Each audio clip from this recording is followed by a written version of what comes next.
Episode 3 स्वाभिमान का एहसास। अगले दिन की सुबह घर में एक अजीब सी खामोशी लेकर आई।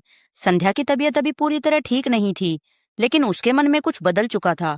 कल रात आकाश के हाथों से खाई वह बासी रोटी और मीना के कड़वे बोलों ने संध्या के भीतर बरसों से सोई हुई औरत को जगा दिया था। वह रसोई में गई, लेकिन आज उसकी चाल में मजबूरी नहीं, एक मजबूत फैसला था। उसने सिर्फ आकाश के लिए ताजा नाश्ता बनाया और उसका टिफिन पैक किया। तभी मीना सज धज कर रसोई में दाखिल हुई और अपना खाली टिफिन स्लैब पर पटक दिया। मीना हुक्म चलाते हुए, जेठानी जी, जल्दी से मेरा टिफिन भी पैक कर दीजिए।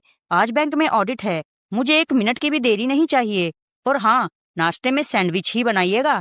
संध्या ने बिना उसकी तरफ देखे शांति से अपना काम जारी रखा। उसने टिफिन बंद किया और मुड़कर मीना की आंखों में आंखें डालकर बोली, संध्या शांत लेकिन सख्त स्वर में, मीना, मेरी तबीयत अभी ठीक नहीं है, शरीर में अभी भी बहुत कमजोरी है।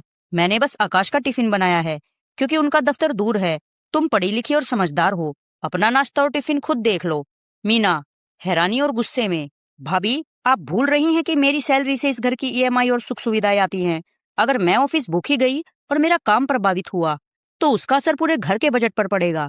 संध्या मुस्कुराते हुए, मीना, पैसे से तुम सामान खरीद सकती हो, सेवक नहीं। और रही बात बजट की, तो याद रखना कि बरसों से मेरी मेहनत ने जो पैसा बचाया है, उसी से ये घर खड़ा हुआ है। आज से अपनी सुविधाओं का बिल खुद भरना सीखो। मीना के पैरों तले जमीन खिसक गई। उसे उम्मीद नहीं थी कि जिस संध्या ने सालों से नहीं कहना सीखा ही नहीं, वह आज ऐसे जवाब देगी। मीना ने चिल्लाते हुए सास को आवाज दी। सास रसोई में भागती हुई आई। सासू माँ, क्या हुआ मीना बेटा? बहू, तूने अभी तक छोटे का टिफिन क्यों नहीं भरा? देख, उसे देर हो रही है। संध्या बेबाकी से, माँ जी, कल जब मैं तड़प रही थी, तब इस घर में किसी को मेरी फिक्र नहीं थी। मीना ने तो साफ कह दिया कि वह नौकरानी नहीं है। तो माँ जी, मैं भी इस घर की बंधुआ मजदूर नहीं हूँ। आज से इस घर में सबको अपना काम खुद सीखना होगा।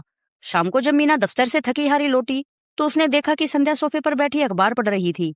मीना, जेठानी जी, मेरा सिर फटा जा रहा है, जल्दी से 1 कप कड़क कॉफी बनाकर मेरे कमरे में दे दीजिए। संध्या बिना अपनी जगह से हिले, मीना, मैं कॉफी नहीं पीती। तो मैं क्यों बनाऊं? तुम्हें जरूरत है तो रसोई में सब सामान रखा है, खुद बना लो।